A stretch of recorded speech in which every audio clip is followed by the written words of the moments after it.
টাটার জন্য মমতাদি ক্ষমতায়, আর টেটের জন্য মমতাদি চলে যাবে। আমি যে কোনো মুহূর্তে মার্ডার হয়ে যাব, আমার এই বাচ্চাটা তো অনাথ হয়ে যাবে। বিজেপির সব আছে, বিজেপির টাকা আছে, বিজেপির সংগঠন আছে, বিজেপিতে একটা মমতা ব্যানার্জি নেই। তখন উনি বলছেন, উনি একটু বড় বড় করে আমাদের টাকা নেবেন, আপনি বলবেন এটা আবেগ। আমি 32 বছর তার সঙ্গে ছিলাম। আমি যে মমতা বন্দ্যোপাধ্যায়কে চিনতাম, তিনি ছিলেন সততা, মূল্যবোধ। আমি তো নিজেই মিছিল করে বলতাম, সততার প্রতীক মমতা, মমতার প্রতীক জোড়া ফুল, সেই চিহ্নে আপনারা ভোট দিন। এসব তো আমাদের স্লোগান ছিল। আপনারা বলবেন যে মমতাদির সঙ্গে থেকে আপনি বিজেপিতে এলেন। 1 বছর আগে আমরা দেখেছি আরজি করের মতো নারকীয় ঘটনা, এবং তারপরে 1 বছর না হতেই কসবায় ল কলেজে ছাত্রীকে গণধর্ষণ কলেজ ক্যাম্পাসের মধ্যে। এত কিছু হচ্ছে রাজ্য জুড়ে, কিন্তু মুখ্যমন্ত্রী মমতা বন্দ্যোপাধ্যায় কিংবা তার দলের তরফ থেকে যে আইন কিংবা যে রাজনীতি হচ্ছে পশ্চিমবঙ্গে, সে বিষয়ে কোনো ভ্রুক্ষেপ করছেন না তৃণমূলের নেতৃত্বরা। এই মুহূর্তে আমাদের পাশে যিনি রয়েছেন, তিনি হয়তো ছায়া সঙ্গী হিসেবে মমতা বন্দ্যোপাধ্যায়কে মুখ্যমন্ত্রীর হওয়ার আগে থেকে, অনেক আগে থেকে তিনি চেনেন, এবং তার হাত ধরেই মুখ্যমন্ত্রী আজকের এই সিংহাসনে বসেছেন। একসাথে রাজনীতি শুরু করা, একসাথে জনপ্রতিনিধি হিসেবে লড়াই করা।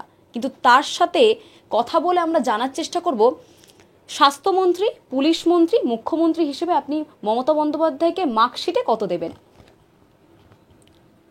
0 0, বিগ 0। কেন 0 দেবেন মমতা বন্দ্যোপাধ্যায়কে? আমি যে মমতা বন্দ্যোপাধ্যায়কে চিনতাম, তিনি ছিলেন সততা, মূল্যবোধ। আমি তো নিজেই মিছিল করে বলতাম, সততার প্রতীক মমতা, মমতার প্রতীক জোড়া ফুল, সেই চিহ্নে আপনারা ভোট দিন। এসব তো আমাদের স্লোগান ছিল। মূল্যবোধের প্রতীক ছিলেন মমতা বন্দ্যোপাধ্যায়। সেই মূল্যবোধ তো আজকে নারী নির্যাতনের প্রতীক হয়ে গেছে।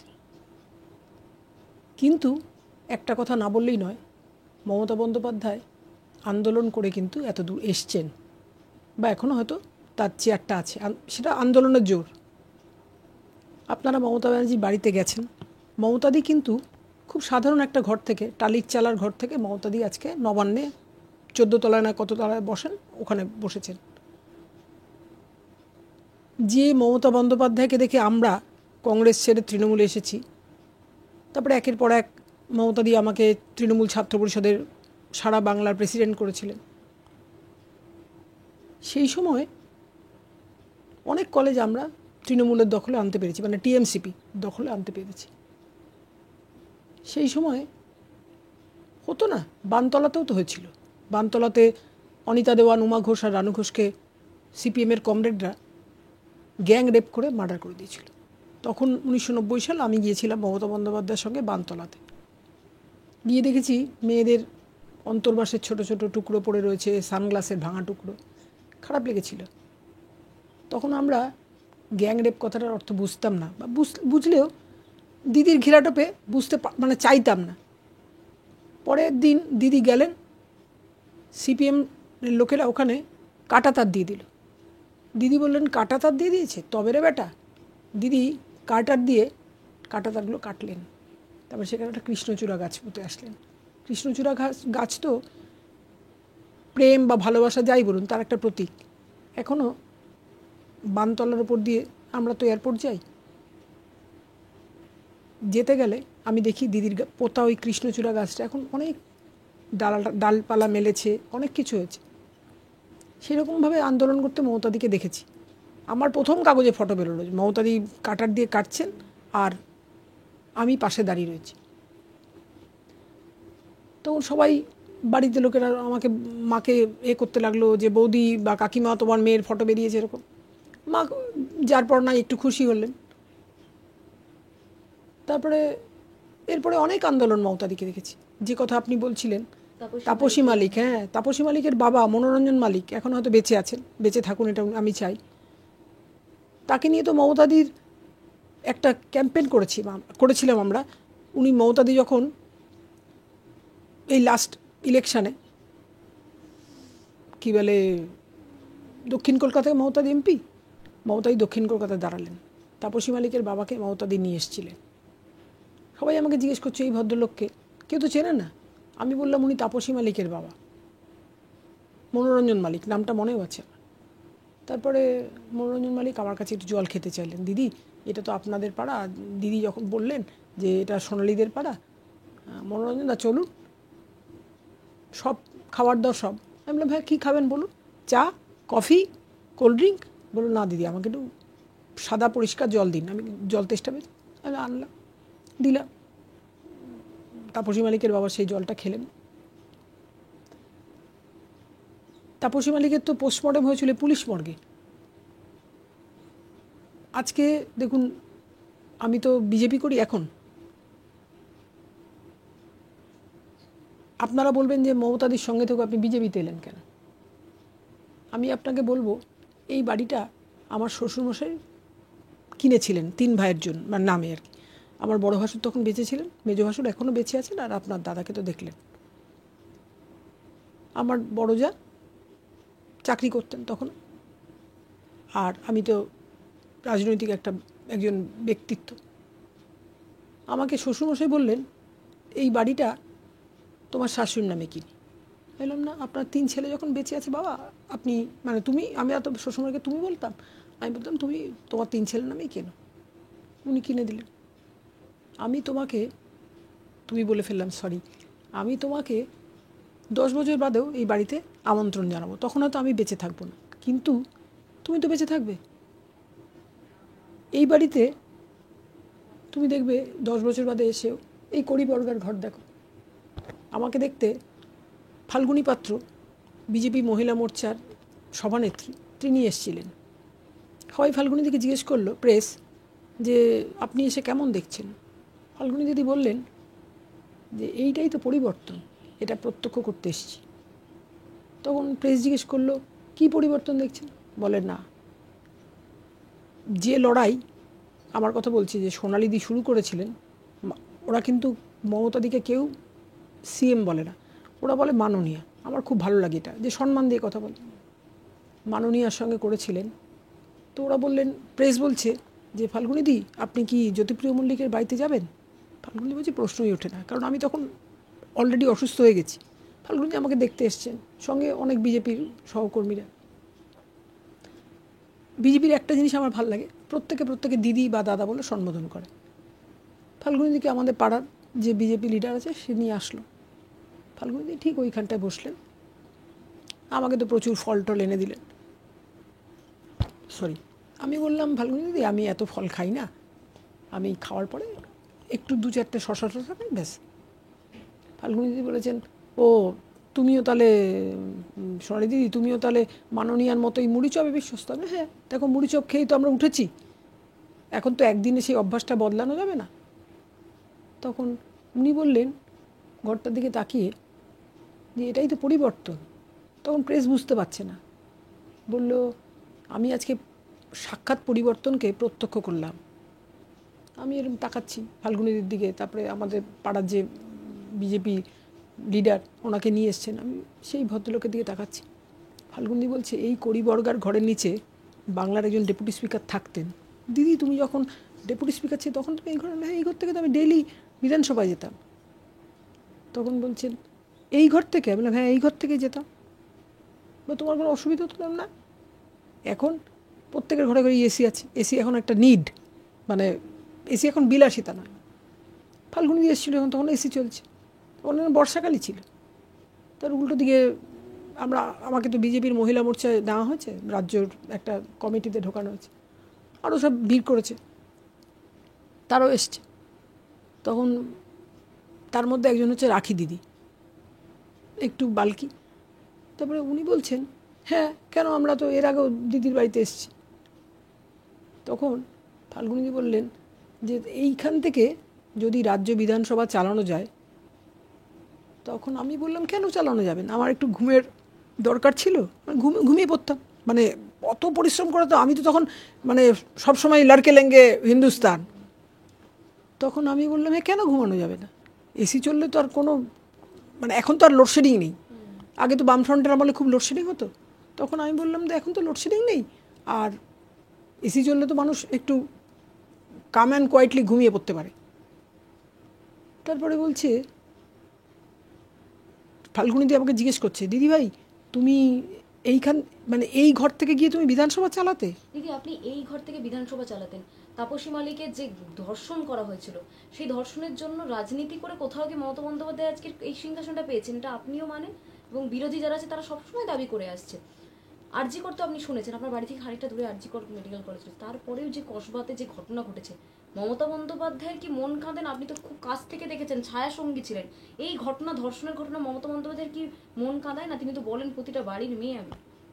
দেখুন একটা কথা বলি, তাপসী মালিক তো সিঙ্গুরে তাপসী মালিক সিঙ্গুরে ন্যানো কোম্পানি এসছিল, টাটারা আনতে চেয়েছিল। টাটার জন্য মমতাদি ক্ষমতায়, আর টেটের জন্য মমতাদি চলে যাবেন। চলে যাবে 2600 বলছেন? একদম। আমি বলছি না শুধু, উনি তো বলেন বাংলার মেয়েকে আমরা চাই, মানে ওনার একটা ট্যাগ ছিল আর কি, বাংলার মেয়েকেই আমরা চাই। উনি নিজেকে বাংলার মেয়ে বলে দাবি করেন, এটা আমার কথা না, গোটা বাংলা বলছে। কিন্তু বাংলার মেয়ের মন কাঁদে না? এত ধর্ষণ হচ্ছে দিনের পর দিন। যদি ওনার বাড়ির, ভগবান না করুন, আমি ওনার বাড়ির প্রত্যেককে চিনি টপ টু বটম, ওনার বাড়ির ভগবান না করুন যদি কোনো মেয়ের প্রতি এই অত্যাচার হতো, সেদিন হয়তো উনি দেখতেন তখন সিবিআই, ইডি তো এনফোর্সমেন্টের ডিপার্টমেন্ট, ইডি তো কোনো আর্থিক তছরূপ হলে তারা সব যায়। কিন্তু আমি বলছি টাটার জন্য উনি এসেছিলেন, আর সেই ছেলেটি হয়তো, আমার হাজব্যান্ড তো এখানকার কাউন্সিলর ছিলেন, বাবু পান্ডে বলে একটা ছেলে আছে, সেই ছেলেটি আমাকে বলে দিদি টাটার জন্য, মানে আমাকে মিন করে যে তোমরা ক্ষমতা এসেছিলে আর টেটের জন্য তোমরা ক্ষমতা থেকে চলে যাবে। এবং কেন রে পান্ডে তুই কথা বলছিস? বলে না, টাটার আন্দোলনের পরে আপনারা দেখেছিলেন সিঙ্গুরেও মমতাদি ধর্ণা দিয়েছিল। আমি বেরিয়ে আসছি, একটা বাড়িতে আমাদের চান করে খাওয়া দাওয়ার কিছু ব্যবস্থা করেছিল, আমরা চান করে বেরোচ্ছি, একটা বয়স্ক মানুষ ওই সিঙ্গুরেরই চাষি আমাকে চিনতে পারলো। তখন আমি বললাম, আমি হাত জোর করলাম, বলছি আমাকে হাত জোর করছেন কেন মা, আপনি তো মমতাদির সঙ্গে এসছেন। আমি বললাম হ্যাঁ কাকা। তখন বললেন যে জমির লাইগেশন হয়ে গেছে সে জমিতে কি আর কারখানা হবে? তখন আমি না, লাইগেশন কতটা সময় পরিচিত, আমার দীর্ঘদিন বাদে সন্তান এসেছিল কোলে, এই তো আপনাদের পাশেই বসে আছে আমার মেয়ে, তো আমি লাইগেশন কতটা সময় পরিচিত। তখন আমি বলছি চল চল চল বেরিয়ে চল। তখন আমাকে কে যেন আমার সঙ্গে ছিল, সে বলল না কেন যাব, উনি তো ঠিক কথাই বলেছেন। আমরা ওনাকে পাশ কেটে বেরিয়ে গেলাম। সত্যি তো যে জমিতে লাইগেশন হয়ে গেছে সেই জমিতে তো আর কোনো কারখানা হওয়ার কথা নয়, কিন্তু মমতাদি সামহাউ সিঙ্গুর থেকে টাটা চলে গেলেন। রতন টাটা তো মারাও গেছে। তারপরে আমি বুদ্ধদেব ভট্টাচার্যকে বলতে শুনেছিলাম যে রতন এসেছিল, তখন সৌগতদা আমাদের যে সিনিয়র লিডার, উনি জিজ্ঞেস করছিলেন রতনকে বুদ্ধবাবু, তখন বুদ্ধদেব ভট্টাচার্য উঠে বলেছিলেন রতন টাটা। তখন সৌগতদা বললো ও, চশমাটা খুলে নিয়ে বললো ও আইসি। তখন আমি বললাম কাকে বলছে সৌগতদা? তখন বলছে রতন টাটা এসেছিল, মানে সিঙ্গুরে কারখানা করতে। আচ্ছা, এই যে সিঙ্গুরে টাটা চলে গেল সিঙ্গুর থেকে, আপনারা অনেক আন্দোলন করেছেন জমি নিয়ে, তখন আপনি তৃণমূলে ছিলেন, মমতা বন্দ্যোপাধ্যায় একেবারে ছায়া সঙ্গী ছিলেন। কোথাও গিয়ে দিদি মনে হয় না এখন গিয়ে যে সোনালিদি যে ওই দিন খুব ওই আন্দোলনটা বৃথা গিয়েছে? আর টাটা চলে যাওয়ার জন্য পশ্চিমবঙ্গের এই যে বাণিজ্যিকভাবে বা পশ্চিমবঙ্গের যে অর্থনৈতিক অবস্থা আজকে এই অবস্থা। নিশ্চয়ই, কেন মনে হবে না? দেখুন আমি বিধানসভা থেকে এসেছি, টিভি খুলেছি, হঠাৎ আমার ফোন বাজছে, আমি ফোন ধরলাম, আমাকে আমার ওখানে বুচান বলে একটা ছেলে আছে, সে বলল দিদি কালকে কি বাংলা বন্ধ? তখন আমি বললাম কেন কালকে বাংলা বন্ধ হবে? দেখ, তখন বলছে হ্যাঁ কালকেই বাংলা বন্ধ। আমি বলছি না বুচান, এরকম তো কোনো কথা নেই। বলে দেখো মমতাদি বসে আছে করতে, কি বলে পাট্টা দিতে, দিদি পৌঁছে গেছে এখন বিডি অফিসে। তখন আমি বলছি তাহলে তো আমাকেও যেতে হয়। কবে থেকে মমতা বন্দ্যোপাধ্যায় তার ছায়া সঙ্গী সোনালী গুহকে আলাদা করতে শুরু করলো? কেন আলাদা করলেন বলে মনে হয়? না না, সেটা তো দীর্ঘ ইতিহাস। দূরত্বটা কবে থেকে হলো, যার পরিবারের সাথে এত ঘনিষ্ঠতা? 2019, না সরি, এটা 2025 চলছে তো। আগের পঞ্চায়েত হলো, ওই যে পঞ্চায়েতে ব্যাপক রিগিং হলো, তার আগে যে পঞ্চায়েত আমি তো বছরটা মনে করতে পারছি না, 19 সাল থেকে অভিষেকের সঙ্গে আমার দূরত্ব তৈরি হলো। কেন হলো সেই দূরত্ব? অভিষেক বলেছিল সোনালী পিসি ভোট করতে হবে না। আমি বললাম কেন ভোট করতে হবে না, ভোট কর। মানে ওকে তো আমি তুই সম্বোধনের কথা বলতে, ভোট কর বাবু, কেন ভোট করতে হবে না, যেখানে আমরা ক্যান্ডিডেট দেবো সেখানেই তো জিতবো। বলছে না না, আমি অনুব্রতর ডাকনাম তো কেষ্ট, আমি কেষ্টদার সঙ্গে কথা বলেছি। অভিষেক ঠিক করেছিল রিগিং করে জিতবে। আমি বললাম অন রেকর্ড আপনি বলছেন? হ্যাঁ হ্যাঁ, আমি বলেছিলাম না রে, যেখানে আমরা এত কাজ করেছি, তুই এত কাজ করেছিস, তখন আমি এমএলএ, তুই এমপি, আমি তখন ডেপুটি স্পিকারও নই। আমার পরে যে এখন এমএলএ হয়েছেন মোহন নস্কর, তিনি বলেন দিদি আমার তো আর কিচ্ছু কাজ করার নেই। কেন মোহনদা? তখন বলে না আপনি তো সব কাজ করে গেছেন। আমি করেছি, যতটা পেরেছি আমি করেছি, যেটা মানুষের নিড ছিল, প্রাইমারি নিড ছিল, সেটা করেছি। তোমার কিছু কাজ করার নেই বলছো কেন? উনি 3 বারের পঞ্চায়েত সমিতির সভাপতি ছিলেন, তার সঙ্গে আমার এখন খুব ভালো রিলেশন। তারপরে আমি বললাম না, তোকে ইলেকশন করতেই হবে। তারপরে বলছে না আমি ইলেকশন করব না। এই শুরু। এবার আমি জানতাম মমতাদির একটা নিজস্ব মূল্যবোধ আছে, কিন্তু মমতাদি যে তখন পুরোটাই অভিষেকের কথাতে চলেন। এখন মূল্যবোধ রয়েছে মমতা বন্দ্যোপাধ্যায়? কি মনে হয় রাজ্যে একের পর এক নারী নির্যাতন, ধর্ষণ? একদম না, একদম না। দেখুন আমি একটা মানে তোমাকে তুমি সম্বোধন করবো না, আপনি করবো বলতে পারছি না, বুঝতে পারছি না। আমি যে কোনো মুহূর্তে মার্ডার হয়ে যাব, আমার এই বাচ্চাটা তো অনাথ হয়ে যাবে, আমার স্বামীর হয়তো চোখের জল ফেলা ছাড়া তখন কিচ্ছু করার থাকবে না। আমাকে কেউ কেউ বলেন আপনি এই ভয়টা করছেন কেন, আপনার উপর কি কোনো থ্রেট আছে? আমাকে থ্রেট দেবে কোন? সরি, আমি দুঃখিত, মাপ চাইছি দর্শকদের কাছে। সেই ক্ষমতা আমরা যখন তৃণমূল করতাম, মমতাদি যদি দেবকী হন, তাহলে আমরা কিন্তু হাজার যশোদা বাংলায় রয়েছি, যে তৃণমূলকে ক্ষমতায় নিয়ে এসেছি।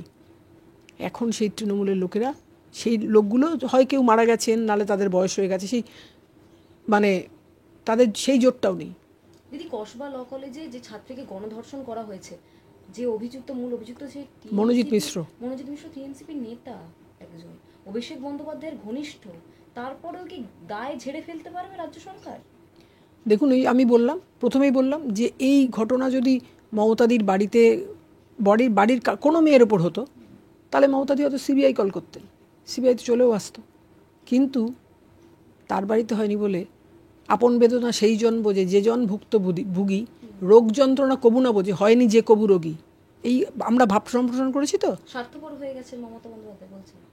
স্বার্থপর হয়ে গেছে বা মূল্যবোধটা কমে গেছে, যাই বলো না কেন তুমি। উনি ব্যক্তিগত কেমন, মানে যে এত আন্দোলন করে উঠে এসেছে, শুধুমাত্র কি ক্ষমতার জন্য আন্দোলনগুলি ছিল, নাকি রাজ্যবাসীর জন্য সত্যিই তিনি ভাবতেন সেই সময়, এখন আর ভাবছেন না? দেখো, তিলোত্তমা মানে আরজি করে, হ্যাঁ অভয়া বলো বা তিলোত্তমাই বলো, তিলোত্তমা কেসে একটা নাম করছি, অনিকেত মাহাতো, জুনিয়র ডাক্তারদের পক্ষ থেকে সে মুখ ছিল। মমতাদি, হ্যাঁ, যদি আমি ওই চেয়ারে বসতাম, আমি হয়তো তিলোত্তমার বাড়িতে কিছু টাকা নিয়ে যেতাম, তবে আমি তো মা, আমার নিয়ে যেতে বাধ্য। উনি হয়তো টাকা দিয়ে মুখটা বন্ধ করতে চেয়েছিলেন, কিন্তু তিলোত্তমায় কি সত্যি আন্দোলন হলো?